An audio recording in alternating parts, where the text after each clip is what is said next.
Presenting the classics of Sam P. Chaladurai. Sam P. Chaladurai அவர்களின் போதனை களஞ்சியத்திலிருந்து.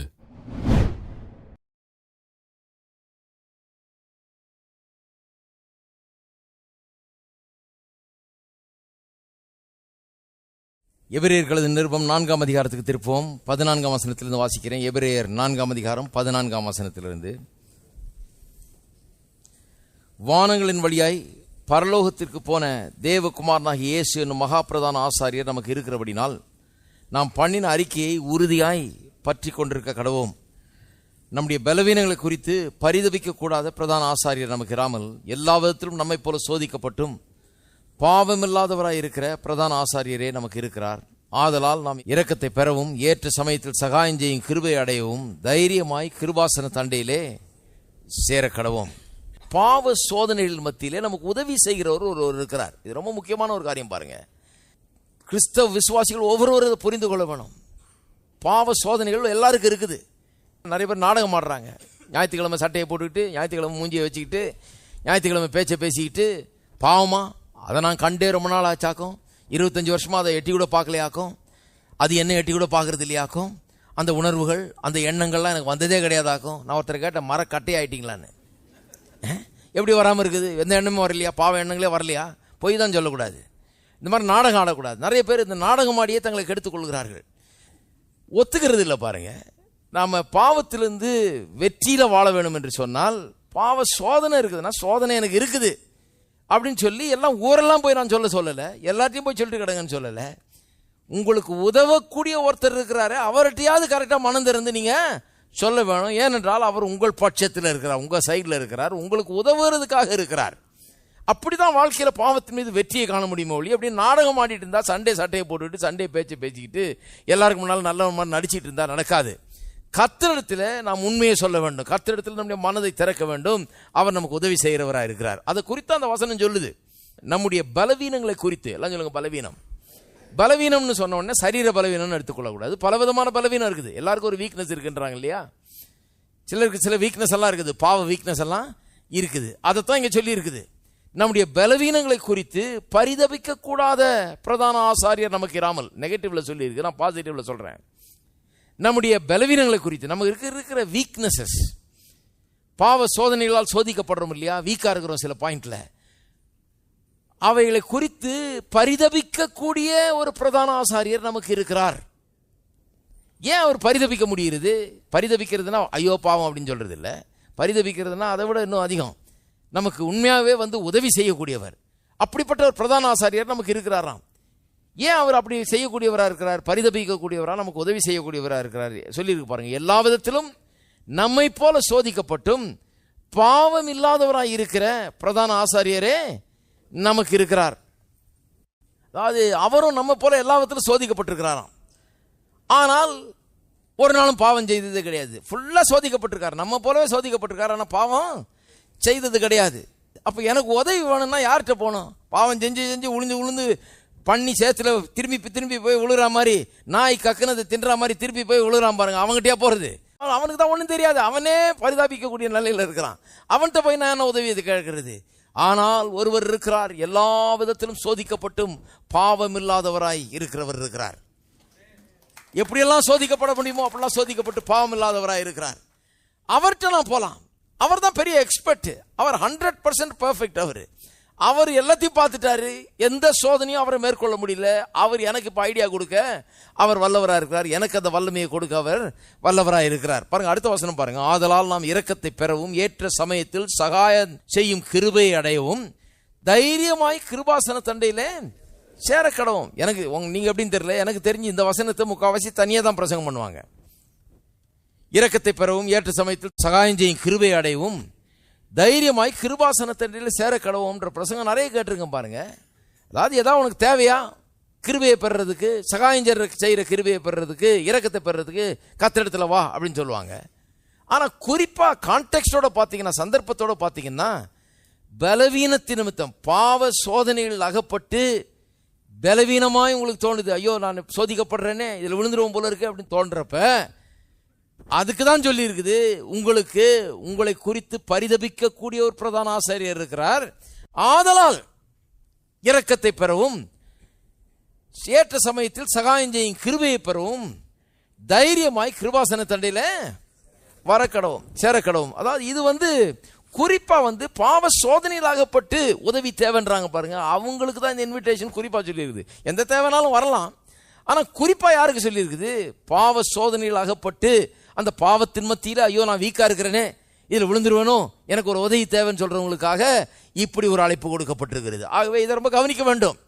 நமக்கு ஒரு வழி இருக்குது. இந்த பாவ சோதனைக்கு தப்புவதற்கு நாம் பாவத்திலிருந்து விடுதலை ஆக்கப்பட்டோம். ஆனா பாவம் ஒவ்வொரு நாளும் நெருக்கி கொண்டிருக்கிறது. எப்படியாவது நுழையணும்னு பார்க்குது. இந்த சரீரத்தின் மூலமா எப்படியாவது நம்ம தான் விடுதலை ஆக்கப்பட்டோம் இல்லையா, எப்படியாவது நம்ம திரும்ப இழுத்து அந்த சகதியிலே போடலான்னு முயற்சி பண்ணுது பாவம். எப்படியாவது நம்ம கக்கினதை தின்னணும்னு சொல்லி அந்த மாதிரி நம்ம நிலைக்கு கொண்டு வரணும்னு சொல்லி பாவம் இந்த சரீரத்தின் மூலமாக சில முயற்சிகளை மேற்கொண்டு கொண்டிருக்கிறது. தெரியாத மாதிரி உட்கார்ந்துருக்கீங்க எல்லாம், பரவாயில்ல கவனிங்க நல்லா. முயற்சி செய்துக்கிட்டு இருக்குது. அப்போ நம்ம நாடகம் ஆடி பிரயோஜனம் இல்லை. ஆமாம், முயற்சி நடக்குது, எனக்கே வழங்குதுங்க. சில முயற்சியெல்லாம் இருக்குது. சில நேரத்தில் அப்படிப்பட்ட ஆசைகள்லாம் வருது. என்ன பண்ணுறது? உண்மையாகவே நீங்கள் சொல்கிறது ரொம்ப உண்மை. இயேசு அப்படி நமக்கு உதவி செய்கிறவரா, எனக்கு பரிதபிக்கக்கூடியவரா, அவர் என்ன மாதிரிலாம் உணர்ந்துருக்கிறாரா? இதில் என்ன பிரச்சனைனா, முக்கியமாக அவர் நம்மை போல எல்லா விதத்திலும் சோதிக்கப்பட்டவர்ன்றதை ஏற்றுக்கொள்ள மறுக்கிறாங்க. என்ன விதத்தில் நாம் சோதிக்கப்படுறோம்? சில நேரத்தில் பொய் சொல்லும்படியாக சோதிக்கப்படுறோம், சில நேரத்தில் திருடும்படியாக கூட சோதிக்கப்படுறோம், சில நேரத்தில் கர்த்தருக்கு விரோதமாக கர்த்தருடைய சித்தமில்லாத காரியங்களை செய்யும்படியாக ஒரு சோதனை. கர்த்தர் சித்தம்னு சொல்லிடுறாரு இதை, ஆனால் அதை செய்யாமல் வேற எதையா செய்கிறதுக்கு ஒரு சோதனை. சில நேரத்தில் வேசித்தனம், விபச்சாரம், இப்படிப்பட்ட காரியங்கள் அகப்படுறதுக்குரிய சோதனை. சில சரீர தேவைகள் நிமித்தம், அதில் கிளப்புகிற ஆசைகள் நிமித்தம் அப்படிப்பட்ட காரியங்களில் நுழைஞ்சு இதெல்லாம் நிறைவேற்றலாமான்னு அப்படிப்பட்ட சில சோதனைகள் இருக்குது. இதெல்லாம் இருக்குது இல்லையா? இந்த சோதனைகள்லாம் இருக்குது. எல்லா விதத்திலும் அவர் நம்மை போல சோதிக்கப்பட்டு இருக்கு. அப்போ அவர் கூட அந்த சோதனை எல்லாம் இருந்ததா? இங்கே தான் நிறைய பேர் மாட்டிக்கிறாங்க. ஐயோ இயேசுவை பற்றி சொல்லாதீங்கயா, நம்மளை சொல்லுங்க. ஆமாம், எனக்கு அந்த ஆசைலாம் வருது. ஆமாம், எனக்கு சில நேரத்தில் சோதனையாக இருக்குதுன்னா இயேசுநாதருக்கா வந்ததுன்றீங்க. அவர் கண்டிப்பாக வந்திருக்காதுங்க. இயேசுநாதரையும் பாவியாக்கிடாதீங்க. அப்போ என்ன அர்த்தம் இவங்களுக்கு? ஏன் இயேசுநாதர் எல்லா விதத்திலும் சோதிக்கப்பட்டார்ன்றதை ஏற்றுக்கொள்ள மறுக்கிறாங்கன்னு சொன்னால், சோதிக்கப்பட்டாலே பாவம் செஞ்சா மாதிரி அப்படின்னு யோசிக்கிறாங்க இவங்க. இது ஒரு பெரிய தவறான உபதேச தவறு. சபையில் இருக்கிற உபதேச தவறுகளில் குளறுபடியில் இது ஒரு பெரிய குளறுபடி. இதனால வாழ்க்கை பெரிய குளறுபடி ஆயிடுச்சு நிறைய பேருக்கு. இது எவ்வளோ பெரிய குளறுபடின்னு காமிக்கிறேன். If you take this wrong route, இந்த தவறான பாதையில் போனீங்கன்னா, தவறான முடிவுக்கு வந்துட்டீங்கன்னா, சோதிக்கப்பட்டாலே பாவம் செஞ்ச மாதிரி ஆயிடுச்சுன்ற ஒரு முடிவுக்கு வந்துட்டீங்கன்னா பெரிய தவறாயிடும். இயேசு சோதிக்கப்பட்டும் பாவம் இல்லாதவராய் அப்படின்னு சொல்லி இருக்குது. அப்ப சோதிக்கப்பட முடியும், ஆனால் பாவம் செய்யாமல் இருக்கும். பாவம் செய்யறதுன்னு வேற, சோதிக்கப்படுறதுன்னு வேற. சோதிக்கப்பட்டதுனால பாவம் செஞ்சாச்சுன்னு அர்த்தம் கிடையாது. ஆனால் சபையில் எப்படி ஆக்கிட்டாங்க, நம்ம போய் எனக்குள்ள இப்படிப்பட்ட ஒரு எண்ணம் இருக்குதுங்க, எனக்கு கொஞ்சம் உதவி செய்யுங்க, எனக்கு வசனத்திலிருந்து ஏதாவது கொஞ்சம் சொல்லிக் கொடுங்க அப்படின்னு சொன்னாலே நீ அப்போ சரி கிடையாது. உனக்குள்ள ஏதோ சம்திங் ராங், உனக்குள்ள ஏதோ பாவம் இருக்குது, உனக்குள்ள பேய் இருக்குது, உனக்குள்ள பிசாசு இருக்குதாக்கும், உனக்குள்ள எவ்வளோ பெரிய அசுத்த பிசாசு இருந்ததுன்னா இப்படி நீ யோசிப்பியாக்கும். அடியே 25 வருஷமா நான் அப்படி யோசித்தது இல்லை. இது என்னடா மொபா போச்சேன்னு போய் வாங்கி கட்டிட்டு வரணும் இந்த மாதிரி ஆளுங்கிட்ட. இப்படி சொல்றதுனால என்ன ஆயிடுச்சு, சோதிக்கப்பட்டாலே நம்மளை பாவம் செஞ்ச மாதிரி ட்ரீட் பண்ணிடுறாங்க. அப்போ உதவியை தேடுறதுக்கு வாய்ப்பே இல்லாமல் போயிடுது. நான் வெறும் சோதிக்க தான் பட்டேன், இன்னும் பாவமே செய்யல. இந்த சோதிக்கப்படுற நேரத்தில் யாராவது உதவி செய்யாமலாம் கேட்டா, சோதிக்கப்பட்டாலே நீ பாவம் செஞ்ச மாதிரி ஆயிடுச்சு, உனக்குள்ள சம்திங் ராங், அதனால தான் உனக்கு இந்த எண்ணமே வந்தது அப்படின்னு சொன்னா எப்படி? ரொம்ப பெரிய தப்பு பாருங்க. இயேசுநாதர் இப்படிப்பட்ட ஒரு எண்ணத்தை உடையவராக இருந்தாரா? அவருக்கு என்னைக்காவது பொய் சொல்லலான்னு ஒரு எண்ணம் வந்திருக்கா? திருடலான்னு ஒரு எண்ணம் வந்திருக்குதா? அல்லது வேற விதமான இந்த மாதிரி காம விகாரம், விபச்சாரம், இந்த மாதிரி காரியங்களில் ஈடுபடலான்ற அப்படிப்பட்ட ஒரு எண்ணம் கிராஸ் ஆயிருக்குமா? மனதில் அப்படி கிராஸ் ஆயிருக்குமா? என்னைக்காவது வந்திருக்குமா? அல்லது தேவனுடைய சித்தத்துக்கு விரோதமாக செய்யலாங்கிற ஒரு எண்ணம் வந்திருக்குமா? தேவனுக்கு விரோதமாக ஏதாவது செய்யலாம், தேவன் இப்படி சொல்லியிருக்காருனால இப்படி செஞ்சிடலாம்ன்ற ஒரு எண்ணம் வந்திருக்குமா? எல்லா விதத்திலும் நம்மை போல சோதிக்கப்பட்டோம்னு சொல்லியிருக்கு. அப்போ நான் சொல்கிறேன், கண்டிப்பாக அப்படிப்பட்ட எண்ணங்கள் வந்திருக்கலாம். நான் சொன்னேன் இல்லையா, பறவை நம்ம தலைக்கு மேலே பறக்கிறத நம்ம தடுக்க முடியாது. அப்படிதான் எண்ணங்கள். பறவை பறக்கிறதுனால எனக்கு அது பிடிக்காதுன்னா அது பறந்துட்டு தான் இருக்கும். அது பறவை பறந்துட்டு தான் இருக்கும். ஆனால் பறவை என் தலையில் கூடு கட்டுறதை நான் தடுக்க முடியும். அந்த எண்ணம் என்னில் தங்கி அது எனக்குள்ள கிரியை செய்கிறத நான் தடுக்க முடியும். ரெண்டுத்துக்கும் பெரிய வித்தியாசம் உண்டு. மேலே பறக்கிறதுக்கும் வந்து கூடு கட்டுறதுக்கும் பெரிய வித்தியாசம் உண்டு. எண்ணம் வந்திருக்கா இல்லையா? சோதிக்கப்படுறதுன்னா அதுதான், எண்ணம் வருது, இப்படி வந்து கிராஸ் ஆகுது எண்ணம். ஆனால் அந்த எண்ணத்தை விரட்டி அடிக்கிறோம், அந்த எண்ணத்தின் மீது ஜெயத்தை நாம் எடுக்கிறோம் இல்லையா? அப்போ இயேசு வந்து எல்லா விதத்திலும் சோதிக்கப்பட்டார். அதை நம்ம நம்புறது ரொம்ப அவசியம் பாருங்க. ஏனென்று சொன்னால் அப்படி நம்பலைன்னா, எல்லா விதத்திலும் சோதிக்கப்பட்டார்னு நம்பலைன்னா நமக்குள்ள ஒரு பெரிய தவறு பண்ணிடுறோம். என்ன நினைக்கிறோம்னா, சோதிக்கப்படுறதே பாவம்னு நினச்சிட்றோம். அப்போ நம்மளையும் பாவி ஆக்கிக்கிறோம். ஒன்றும் பாவமே செய்யாமல் வெறும் சோதனை வந்ததுனாலே நம்ம பாவின்ற மாதிரி எண்ண ஆரம்பிச்சிடுறோம்.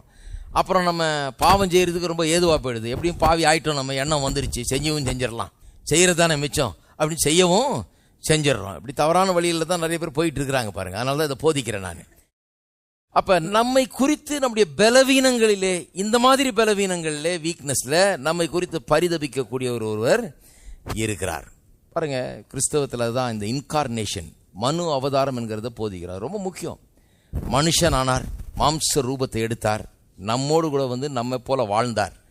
ஏன் நம்மை போல வாழ்ந்து எல்லா விதத்திலும் நம்ம போல ஆனார்? ஏனென்று சொன்னால் நம்முடைய எல்லா காரியங்களையும் அவர் அனுபவித்து பார்த்து நமக்கு அவர் உதவி செய்யும்படியாக தான் அப்படி அவர் வாழ்ந்தார். இருந்தாலும் பாவம் இல்லாதவராய், சோதிக்கப்பட்டும் பாவம் இல்லாதவராய். சிலர் சொல்றாங்க, ஆமாயா சோதிக்கப்பட்டார்னு சொல்றீங்க, நம்ம போலவே எல்லா விதத்திலும் சோதிக்கப்பட்டார், சரி, ஆனால் பாவம் இல்லாதவராயின்னு சொல்லியிருக்க, நம்மளை பற்றி அப்படி சொல்ல முடியாது. நான் சோதிக்கப்பட்டு பாவமும் செஞ்சுட்டேனே, அப்போ எப்படி அவர் என்ன புரிஞ்சு கொள்ள முடியும்? என்னை குறித்து பரிதபிக்கக்கூடியவர்னு சொல்றீங்க, அவர் வெறும் சோதிக்க தான் பட்டிருக்கிறார், பாவம் செய்யல. நான் சோதிக்கப்பட்டு பாவமும் செஞ்சவனாச்சே, அவர் எப்படி என்னை குறித்து பரிதபிக்க முடியும்? ஏன்னா பாவம் செஞ்சா அதில் குற்ற உணர்வு வருது, கில்ட் வந்துடுது. பாவம் செஞ்சா ஒரு காண்டம்னேஷன் சென்ஸ் வந்துடுது, ஒரு ஆக்கினை தீர்ப்பின் உணர்வு, நான் தண்டிக்கப்படத்தக்கவன், நான் நரகத்துக்கு போகணும் அப்படிங்கிற ஒரு எண்ணம் வந்துடுது.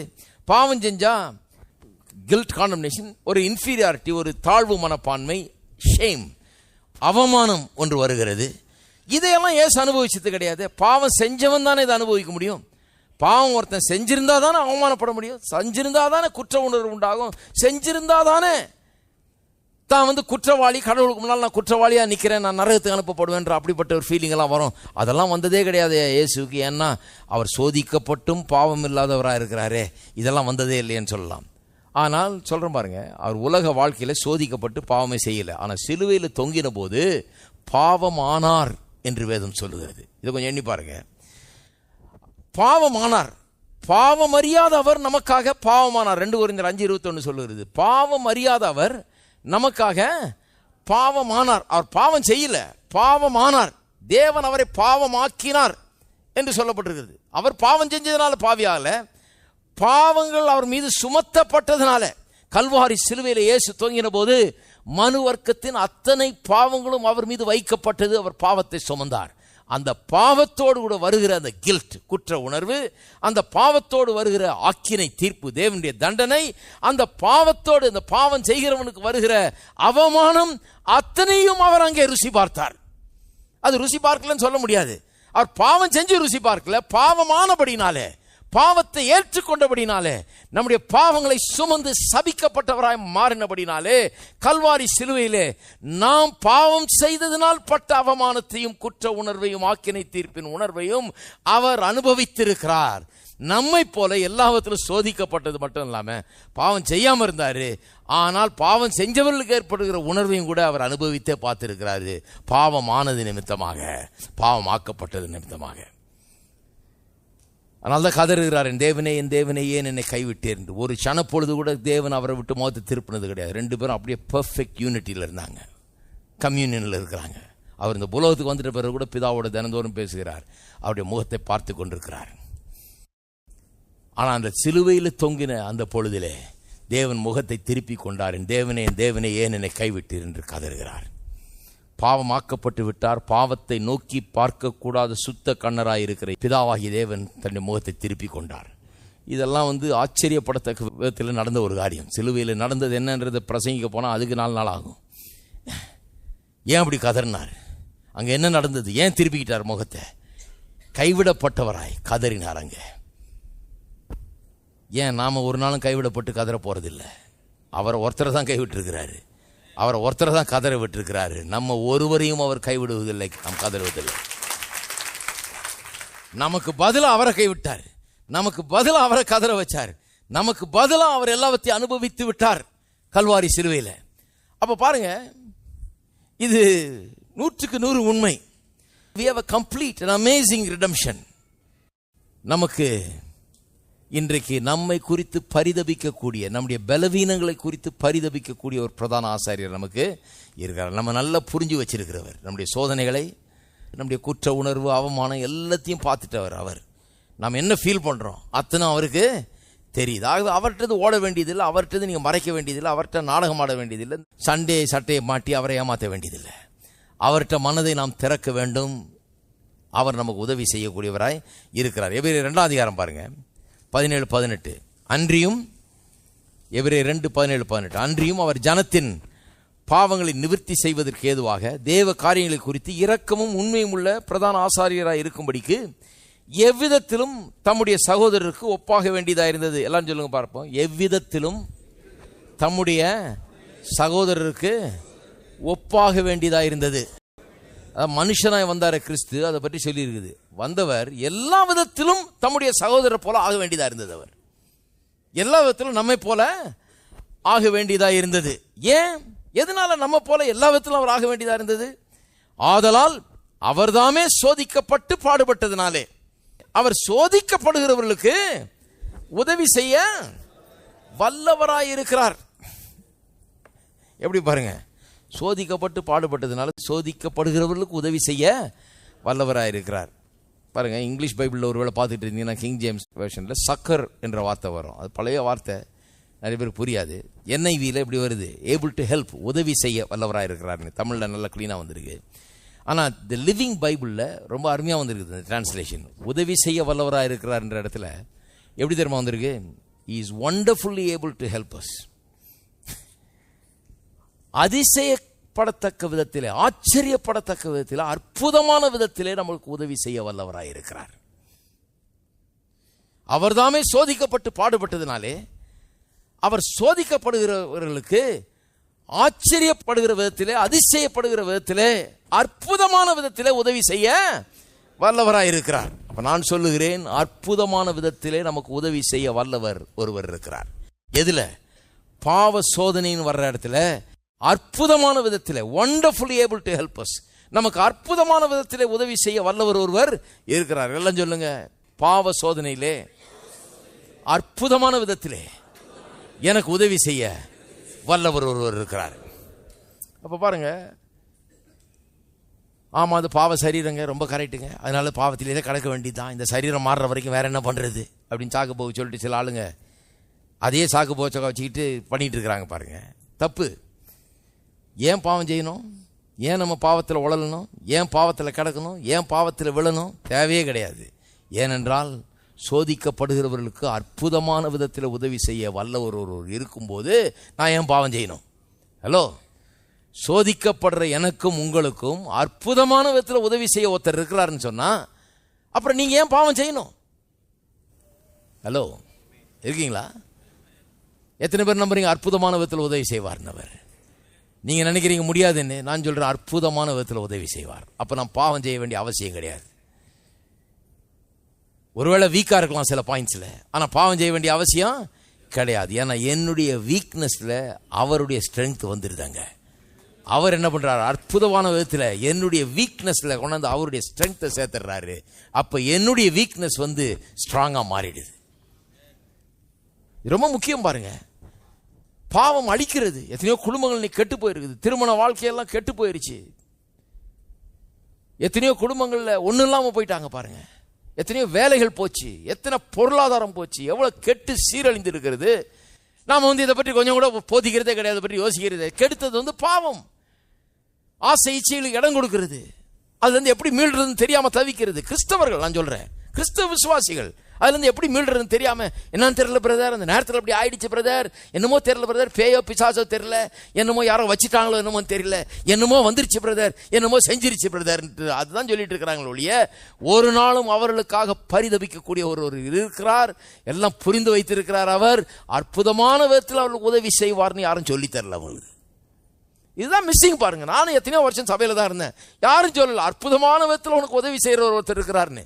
போய் தப்பி தவறி அவங்கள்ட்ட என்கிட்ட உள்ளத்தில் இப்படி எண்ணம் இருக்குன்னு சொல்லிட்டா போதும், சம்திங் ராங் உனக்கு, நீ பாவியிலும் பெரிய பாவியா இருப்ப பொழுது, நீ ரொம்ப அசுத்தமானவன். அவங்கள்ட்ட போகிறதுக்கே நமக்கு பயமாக இருக்கும். என்னத்துக்கு இவங்கள்ட்ட போய் மாட்டிக்குவானு போய் சொல்லி கடைசியில் அதனால ஒன்றும் ஆக போகிறதில்ல. போய் நம்ம பிரச்சனையை சொல்லி அதனால டேக் போட்டுருவாங்க நம்மளை, இது ஒரு பேய், இது ஒரு பிசாசுன்னு. ஹலோ, தெரியாத மாதிரி இருக்கிறீங்க. இதெல்லாம் கடந்து வந்ததுனால தான் இப்போ பதிலை கண்டுபிடிச்சி சொல்லிட்டு இருக்கிறேன் உங்களுக்கு. இதெல்லாம் தாண்டி வச்சிருக்கு. இதெல்லாம் சோதிக்கப்பட்டு பாடுபட்டதுனால இன்றைக்கு சோதிக்கப்பட்டு பாடுபடுறவங்களுக்கு உதவி செய்து கொண்டிருக்கிறேன்.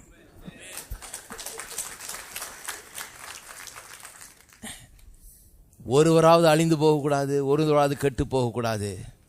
அதுக்காக தான் இங்கே போதனை நடக்குது. அற்புதமான விதத்தில் உங்களுக்கு உதவி செய்கிற ஒருவர் இருக்கிறார். பாவத்தில் விழ வேணும் கெட வேணும்லாம் கிடையாது, அவசியம் கிடையாது. அற்புதமான விதத்தில் உங்களுக்கு உதவி செய்கிற ஒருவர் இருக்கிறார். அதான் நற்செய்தி, அதான் இயேசு கிறிஸ்து, அதான் மீட்பு, அதான் மீட்பின் மூலமாய் நமக்கு கொடுக்கப்பட்டிருக்கிற இந்த ஸ்லாக்கியம் பாக்கியமாக இருக்கிறது. நாம் பாவம் செய்ய வேண்டிய அவசியம் கிடையாது. பொய்யை நம்பாதீங்க.